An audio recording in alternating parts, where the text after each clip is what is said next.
What up YouTube, Steve from Team Pro Panda, and right now it's 3:30 in the morning, 3:30 Thursday morning, and I cannot sleep. I have epic insomnia recently because of the YCS. It's like Christmas for me and I'm so excited. I'm going to be there, the whole entire team's going to be there, so if you see us there, come say what's up. I would love to meet you guys. But I want to make this video to kind of share some of the ideas I have with you.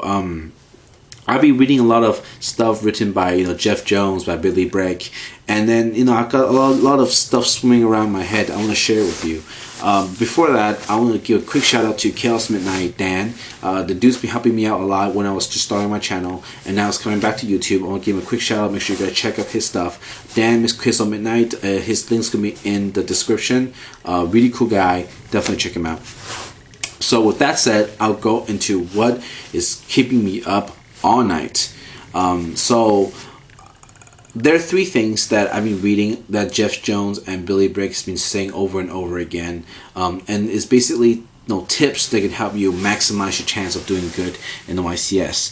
And they're as follow. First is stress that you bring two things with you: food and water. You cannot be stressed how important it is that you stay hydrated and you stay fed throughout the day. If you're like round 5, you haven't had anything to eat that day, it's gonna screw with your game. It will affect your gameplay. So keep that in mind. Make sure you're you're well prepared. I actually went to Safeway today and bought 15 power bars and 2 Gatorade and just stick that in my bag and I'm good to go. So come prepared for food and water. That's the first thing. Second thing is that very careful with your stuff. It's going to be a 2,500 people event, maybe 3,000. There will be a lot of stealing going on. There'll be a lot of thieves running around, and there will be people coming to the event specifically to steal. So if you have stuff you don't want to trade away, just don't even bring it with you. Leave it at home, leave it in your car, hotel room, whatever. Just be very careful with that. And finally, come prepared. I'm actually going to leave have a little link in the description as well to this PDF files I found on the internet, and essentially what it is, you click on it and you can tap your deck list and you print it out, so it's gonna look really nice and lean. You'll be prepared, so that's really crucial. Excuse me. So now what I want to focus on in this video is actually not just specific cards, but more like mindsets when you want to play in this upcoming tournament. And I feel like that rather than focusing on what you side, just simply focusing on the different approach you have in playing different matchup, that can gear towards your win and lose ratio. And it's just very crucial. It's really crucial. It's something that the pros talk about a lot, the mindset. So to begin with, the big three, rabbits, insectors and windups. So let's talk with insectors first. I'm an insector player, and I have 2 more insector players on my team, and we basically broke it down to insector gameplay as waves. So what insector players want to do is they want to instead of a small threat, a lot of times the small threat is like a hornet equipped with a centipede, so it's a 24 beater, and they'll poke you with it, and they want you to invest your hand and invest your resources to overcome that small threat, and they'll make a huge retaliation play, and it's doing that retaliation play where they wipe up as much stuff as they can, and you can't come back from it, and they'll win. So a lot of times that's how insector players go about doing things. One thing you really need to focus on though is that recently there's a new build come up, the sword build, is the Excalibur sword build for insectors. And what's just amazing with that build is that it makes insectors OTK-tastic. They can push with a centipede equipped with a sword, and they'll poke you with it, and if you can't get over it, next turn they'll OTK you. So it's very vicious, it's just fierce. But essentially the mentality and the tempo of the game against insectors is the same thing.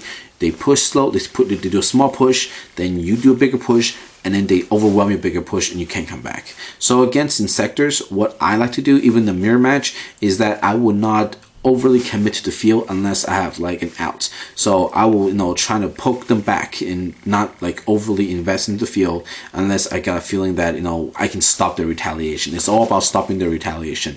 If you can stop the retaliation with Phoenix Chain, Warning, Veiler, Book, something, you can stop it and you're good to go. And the next turn you can push again and they won't be able to stop you. So that's that. So in Sector, that's how you approach it. Game 2, a lot of times when Sectors do, they'll go into more of a stun variant. They will sign their Thunder Kings, they'll sign like, this and that.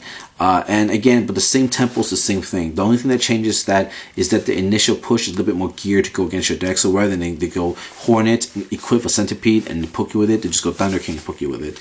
But if you can, understand the tempo of it and overcome it, you can still win. So that's that. The second thing is windups. Windups, we are already familiar with windup loops right now. It's devastating. If they draw the nuts, they draw the nuts. Pretty much all the decks right now, if they draw the nuts, you can't do anything about it. But a lot of time, windup loop, the windup does is that they bank on the fact that their hand loop really discourages you. Understand this, windups, unless they draw the crazy, their end field is kind of garbage. So if your deck can top deck well, so if you're playing Sectors, you should top deck pretty well. If you play Dinos, you should be able to top deck pretty well. If you can top deck good your deck, there's a good chance you make a comeback. So even though they do like a 3-card loop or 4-card loop, don't despair. If you just keep playing, try to play your way out of it. If you can, amazing. If you can't, oh well. What you should understand that is game 2, a lot of windup players are going to more of a stun variant. So they will sign the D Prison, they will have Bombless, and they'll poke you with their Rescue Rabbit. Not some Rescue Rabbit, they'll poke you with their Windup Rabbit, and they'll poke you with their Hunter, and then they want you to make your resources to get over those, and they'll stun you with their D Prison, Bombless, and then they'll go into the loop, whatever, and they'll OTK you, and etc, etc, etc. But the thing is that you understand is, windup game 2, if they sign in the stun variant, the stun stuff, they're a little bit more slower, so you can kind of take advantage of that and hit them when it hurts. Against windup players, what I like to do is I will push and push and push until like they reach a point where either they go off or they lose. And when they go off, you drop your max C. So you want to at least save a max C in your hand, and you want to force them to go off, and you drop your max C, and they have to go off. And when that happens, you draw all your outs, and they can't come back from it. So that's pretty much how I've been winning my windup matchups. So that's that. And finally, the Dino matchup. Dino's going to be the majority of everything there. It's going to be everywhere. So Dino matchup is really plain and simple. If they draw the nuts, they're going to win. There's no ins and outs of it. If they draw the nuts, they're going to win. They have the same exact play over and over again. There's not much of a variant with Dino Rabbit. Again, you have to have your Snowman Eaters, you have to have your negation, but a lot of times what happens is that game 2, not much will change. Game 2, they will still have the same exact approach. The only difference is that their negation is more geared towards your deck. So if you're playing Sectors, they will throw in their macro, they'll throw in their Shadow Imprisoning, stuff like that. If you're playing windup, they throw in their Vanity. So essentially, it's the same exact thing, with a small change here and there, with like negation, very specific design to go against you. So against Dino Rabbit, there's not much you can do. If you win, if they have the nuts, they have the nuts. The best counter strategy is to focus your deck around Big Beat. I'm actually considering maining 2 Doomdozer in my deck, because I feel like that's very similar to Agents, where they can just go, Hyperion, run it over. I want to go Doomdozer, so I can just go remove Maxi, remove whatever, and I go Doomdozer and just run them over. So that's something I'm just really testing right now and considering. Because if you're playing windup, Acid Golem is gonna be your best friend. 3000 beater. If you run to their Doka, they launch you, then cool. Like they will still crash. So Acid Golem, your best friend if you're playing windups. I can't say much about the mirror match. I honestly think mirror match is just pretty much who gets rabbit first wins. So yeah, that's that. So those are my 3 mindsets essentially for those 3 decks. But more importantly, what I'll talk about is that there'll be a lot of rogue decks running around. And when people ask me what I think is going to win, I honestly think that one of the rogue decks is going to win, more specifically Heroes.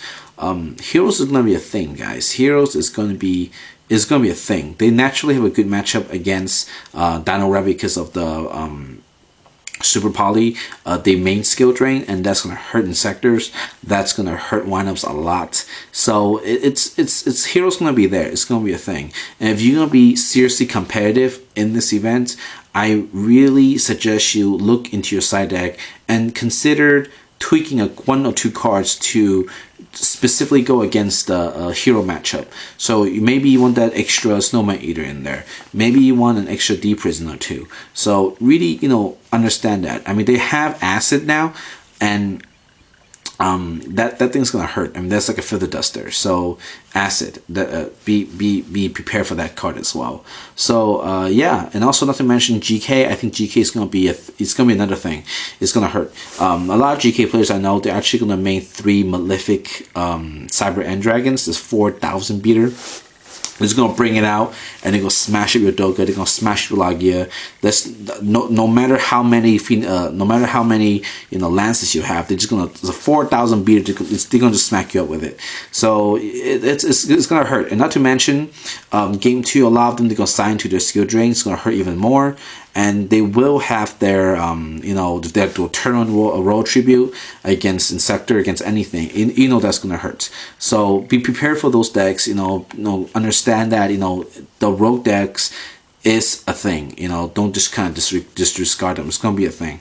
So consider that. Yeah. And right now I know I couldn't sleep, so I'm gonna be on DN for the rest of tonight. My name's gonna be Mumuli, Memeli. So if you're on right now, log on, Kim, say what's up to me. We'll chat about Yu-Gi-Oh! And I hope I can sleep within the next 5 hours. So I'll talk to you guys later. Peace out.